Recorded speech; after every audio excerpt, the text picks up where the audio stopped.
Hello everyone, welcome to UGC Net JRF Achiever. How are you all? I hope you are the well. तो आज हम discuss करेंगे legal aspect of business का MCQ plus इसमें PYQ भी डाला हूँ जो कि रिपीटेड PYQ है। तो ये वीडियो को और इससे पहले भी एक पार्ट 1 आया है, दोनों वीडियो को लगाते हैं तो आपका काफ़ी कॉन्फिडेंस आएगा और एग्ज़ाम में काफ़ी ये आपका हेल्प करेगा।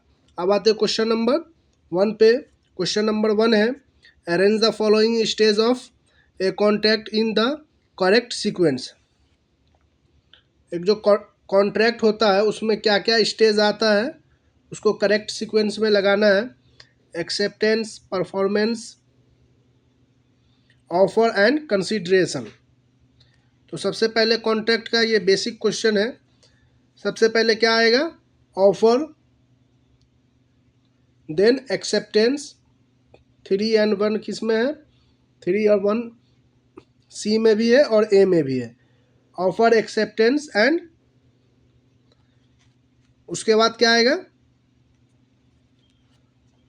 Consideration and performance. Option number A. Consideration third पे और फोर्थ पे परफॉर्मेंस। अब आते क्वेश्चन नंबर 2 पे। ये इसका मैं डिटेल्स दिया हूँ, offer, acceptance, agreement and contract, ये सब का सेक्शन भी है तो इसको आप स्क्रीनशॉट इसका ले सकते हैं। अब आते क्वेश्चन नंबर 2 पे। Arrange the following law in order of their enactment year. ये लॉ है, इसका सबका जो कब कब लागू हुआ उसका सीक्वेंस में असेंडिंग ऑर्डर में इसको लगाने का है। तो सबसे पहले कौन सा आया था? सेल्स ऑफ गुड्स एक्ट कब आया? 1930 में। Partnership act 1932। Indian contract act 1872। तो ये सबसे पहले क्या आएगा? 3। तो 3 ए, बी एंड डी में भी है। उसके बाद 3 के बाद 3 के बाद क्या आएगा? 1 इंडियन कॉन्ट्रैक्ट एक्ट 1930। 3 एंड 1, 3 1 सिर्फ बी में है तो इसका राइट आंसर होगा ऑप्शन नंबर सॉरी हाँ सही है। 3 1। उसके बाद partnership act, after that companies act 1956। यहाँ पे ओरिजिनल लिखा हुआ है तो ये 2013 में जो आया था 1956 का अपग्रेड वर्जन था, ठीक है, मीन्स अमेंडमेंट था। तो अब तो इसका राइट आंसर होगा ऑप्शन नंबर 2 बी। अब आते हैं क्वेश्चन नंबर 3 पे। ये सबका आप इसका स्क्रीनशॉट ले सकते हैं। Sales of goods act 1930, partnership act 1932, Indian contract act 1872 and companies act 1956। अब आते क्वेश्चन नंबर 3 है arrange the following authorities as per the consumer dispute redressal hierarchy lowest to highest. तो सबसे लोएस्ट इसमें क्या आएगा? ये कॉमन क्वेश्चन है बट ये PYQ है, इसीलिए मैं डाला हूँ कि थोड़ा आप लोगों का कॉन्फिडेंस आए कि इस टाइप का भी क्वेश्चन आता है, ठीक है। तो ये सबसे पहले क्या आएगा? लोएस्ट में डिस्ट्रिक्ट फॉरम, उसके बाद स्टेट, लास्ट में नेशनल। तो 213 ऑप्शन नंबर ए। अब आते क्वेश्चन नंबर 4 पे। क्वेश्चन नंबर 4 है arrange the steps of company incorporation in order. जब कंपनी जो है इनकॉर्पोरेट होती है, स्टार्ट होती है, तो उसका क्या क्या स्टेप होता है? Name approval, filing MOA and AOA means memorandum of association and AOA का होता article of association, obtain certificate of incorporation, apply for DIN and DSC।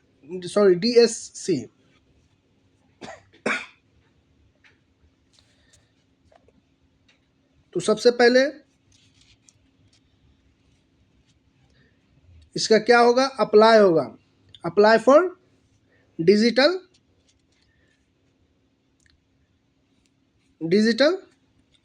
Director identification number. Apply होगा सबसे पहले director identification number and digital signature certificate. First में आएगा 4, उसके बाद उसका अप्रूवल होगा नेम का। After that filing articles of association and memorandum of association and articles of association. Memorandum and articles के ऑफ एसोसिएशन के बारे में आगे मैं बताऊंगा। ये कंपनी का इंटरनल एंड एक्सटर्नल रूल्स होता है। और लास्ट में आएगा 3। तो इसका राइट आंसर होगा ऑप्शन नंबर ए। अब आते हैं क्वेश्चन नंबर 5 पे। Which of the following is not a valid contract under the Indian contract act 1872। इसमें से कौन सा वैलिड कॉन्ट्रैक्ट नहीं है इंडियन कॉन्ट्रैक्ट एक्ट 1872 में? ठीक है, agreement with lawful consideration, agreement with A minor, agreement with free consent,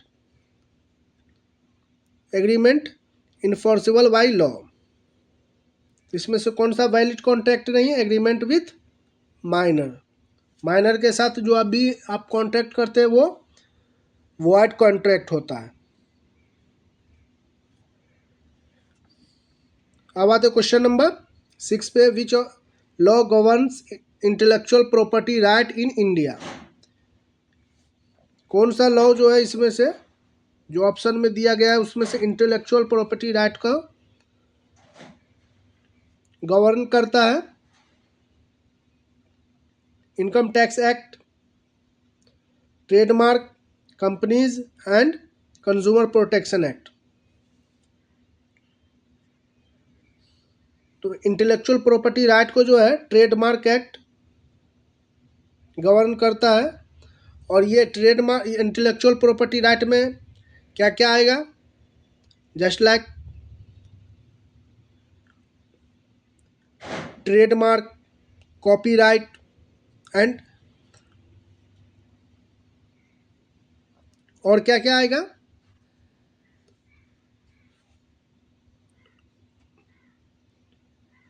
अब आते क्वेश्चन नंबर 7 पे। Which of the following is not a type of intellectual property right? अब इसमें जो प्रीवियस क्वेश्चन है नॉट है, ठीक है, तो इसमें क्या क्या है? मैं बोला था पेटेंट, ट्रेडमार्क, पेटेंट, कॉपीराइट, ये तीनों क्या है? पार्ट है इंटेलेक्चुअल प्रॉपर्टी राइट का, जो लास्ट क्वेश्चन में था। और ये इसका पार्ट नहीं है फिक्स्ड डिपॉजिट। आप इसको डिटेल्स में पढ़ सकते हैं। इंटेलेक्चुअल प्रॉपर्टी राइट का पार्ट्स है copyright, trademark, patent, trade secret, industrial design and geographical indication, ठीक है। और इसको जो कॉपीराइट होता है वो क्रिएटिविटी वर्क होता है, ट्रेडमार्क ब्रांड आइडेंटिफिकेशन। तो इस तरीके से इसका स्क्रीनशॉट लेके आप लोग पढ़ सकते हैं। अब आते हैं क्वेश्चन नंबर 8 पे। The term consideration in contract law refers to, the term consideration in law refers to a reward, a legal penalty, a promise in return, and act of kindness।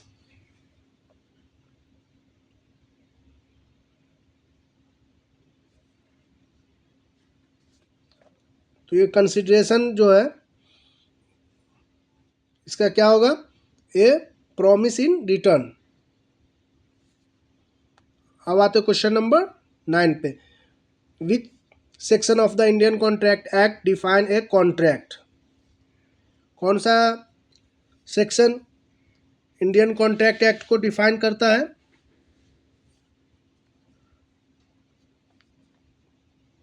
Section number section 2H। और agreement को कौन सा define करता है? Section 2E। तो ये sub section को आप लोग अच्छे से याद कर सकते हैं। यहाँ पे मैं दिया हुआ ये एग्रीमेंट है, सॉरी एग्रीमेंट ये 2E और कॉन्ट्रैक्ट 2H। अब आते क्वेश्चन नंबर 10 पे। Which of the following is a quasi contract? इसमें से कौन सा क्वासी कॉन्ट्रैक्ट है? Contract without consideration, agreement to agree, obligation to pay for non gratuitous act.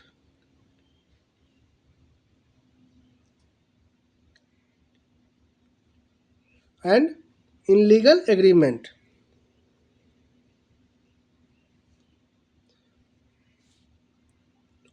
Quasi contract क्या होगा? Obligation to pay for non gratuitous act. Option number C. अब आते हैं क्वेश्चन नंबर, ये क्वासी कॉन्ट्रैक्ट के बारे में दिया गया है, इसका आप लोग स्क्रीनशॉट ले सकते हैं। अब आते हैं क्वेश्चन नंबर 11 पे। Which of the following is an example of unfair trade practice under consumer protection act? इसमें से कौन अनफेयर ट्रेड प्रैक्टिस है under the consumer protection act? Selling at MRP, तो ये तो अनफेयर नहीं है। False advertisement, giving discount and price stability, ये दोनों भी अनफेयर ट्रेड प्रैक्टिस नहीं है। बट फॉल्स एग्रीमेंट, ये एडवर्टाइजमेंट जो है ये अनफेयर ट्रेड प्रैक्टिस है। तो इसका ऑप्शन नंबर क्या होगा? बी। अब आते हैं क्वेश्चन नंबर 12 पे। Which document define the internal rules of a company?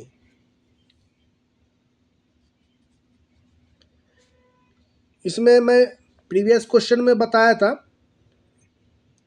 AOA जो है आर्टिकल्स ऑफ एसोसिएशन, ये इंटरनल रूल को डिफाइन करता है और एक्सटर्नल रूल को डिफाइन क्या करता है? कंपनी का मेमोरेंडम ऑफ एसोसिएशन। तो ये दोनों को मैं आगे बोला था प्रीवियस क्वेश्चन में, मैं आगे क्वेश्चन डाला उसमें क्लियर हो जाएगा आपका कन्फ्यूजन। तो ये दोनों को आप लोग अच्छे से याद कर लें। आर्टिकल्स ऑफ एसोसिएशन जो है इंटरनल रूल को डिफाइन करता है और एक्सटर्नल रूल को कंपनी के मेमोरेंडम ऑफ एसोसिएशन। अब आते क्वेश्चन नंबर 13 पे। Which of the following is a cyber law in India? India में साइबर लॉ है RTI act, right to information act, ये कब आया था? 2005 में। IT act 2000, consumer protection act and contract act. तो ये साइबर एक्ट है, इसको IT एक्ट भी बोला जा सकता है। तो बट यहाँ पे साइबर डिफरेंट एंट्री जो है वर्ड चेंज करता है। तो इसका राइट आंसर होगा option number B, IT act.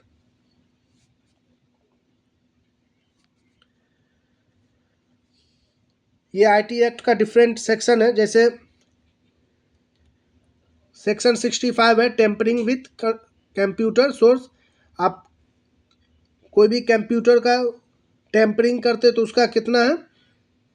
3 years का इम्प्रिजमेंट है एंड 2 लाख का फाइन है। ठीक है। हैकिंग विथ कंप्यूटर, ये काफ़ी इम्पोर्टेंट है और इससे या पेपर 1 में, जो पेपर 1 कॉमन है सभी के लिए ICT, उसमें या इन कॉमर्स में यूनिट 9 में इससे क्वेश्चन बनता ही, ये पेज से क्वेश्चन 1 से 2 क्वेश्चन बनता ही है। ठीक है। तो इसका आप लोग स्क्रीनशॉट ले लें, ये काफ़ी इंपॉर्टेंट पेज है इसीलिए मैं इसमें डाला हूँ। अब आते क्वेश्चन नंबर 14 पे। Who is the regulatory body for companies in India. Company को कौन सा रेगुलेट करता है, कौन सी बॉडी रेगुलेट करती है? SEBI, RBI, ministry of commerce, corporate affairs, IRDAI।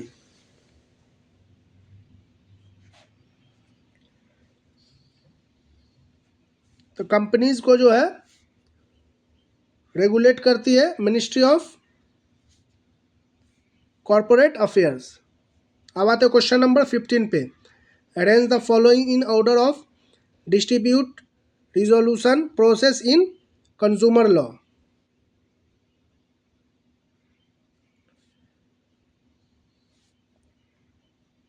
Arrange the following dispute resolution process in consumer law: filing complaint, hearing, judgment and appeal।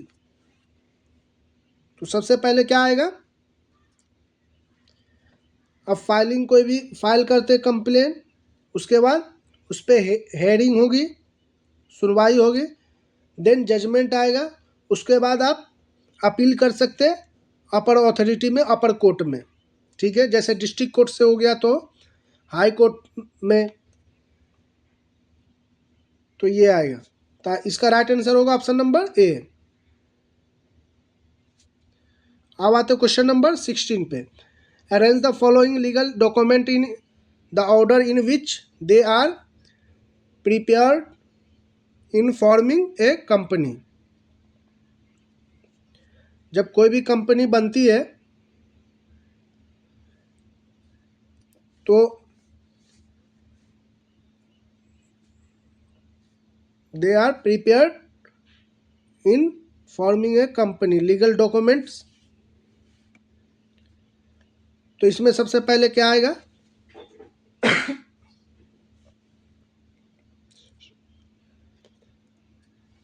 मैं previous question में भी बताया था, डायरेक्टर आइडेंटिफिकेशन नंबर, ये सबसे पहले आएगा। उसके बाद memorandum of association, external law means.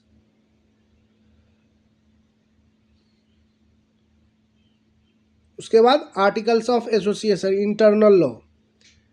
After that certificate of incorporation, finally जाके सर्टिफिकेट ऑफ इनकॉर्पोरेशन इशू होगा। तो इसका राइट आंसर होगा ऑप्शन नंबर ए। अब आते क्वेश्चन नंबर 17 पे। Arrange the following distribute resolution mechanism in order of increasing legal formality.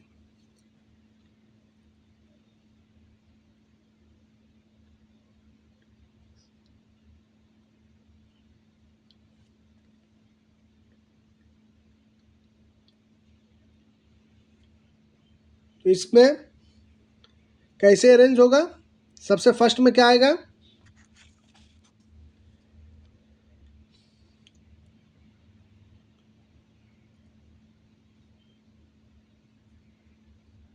सबसे first में आएगा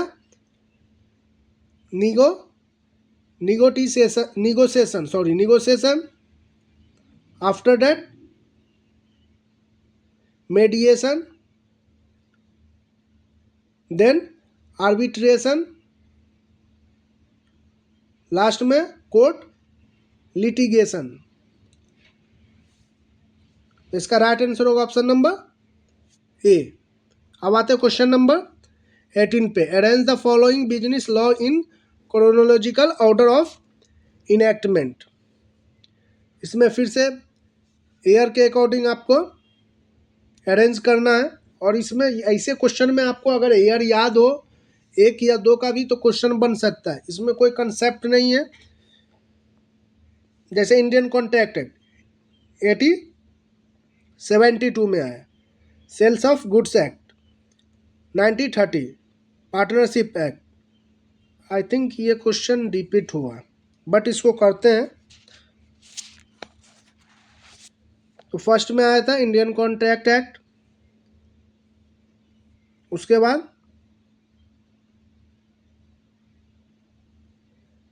partnership act, sorry Indian contract act उसके बाद sales of goods act, partnership act and companies act. 1 2 3 4। अब आते हैं क्वेश्चन नंबर 19 पे। ये अगेन सबका ईयर दिया हुआ।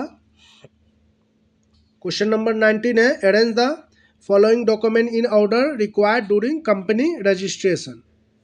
कंपनी के at the time of registration जो है क्या क्या डॉक्यूमेंट रिक्वायर्ड होता है? PAN and Aadhaar, digital signature certificate DSC पहले ही पढ़ चुके हैं, डायरेक्टर आइडेंटिफिकेशन नंबर ये भी रिक्वायर्ड है, और इनकॉर्पोरेशन फॉर्म ये भी रिक्वायर्ड होगा। ठीक है, तो इसका राइट आंसर होगा, और ये बिल्कुल सीक्वेंस में आएगा। लास्ट क्वेश्चन है, arrange the following in the legal hierarchy lowest to highest. तो ये सबसे इसमें लोएस्ट कौन सा होगा?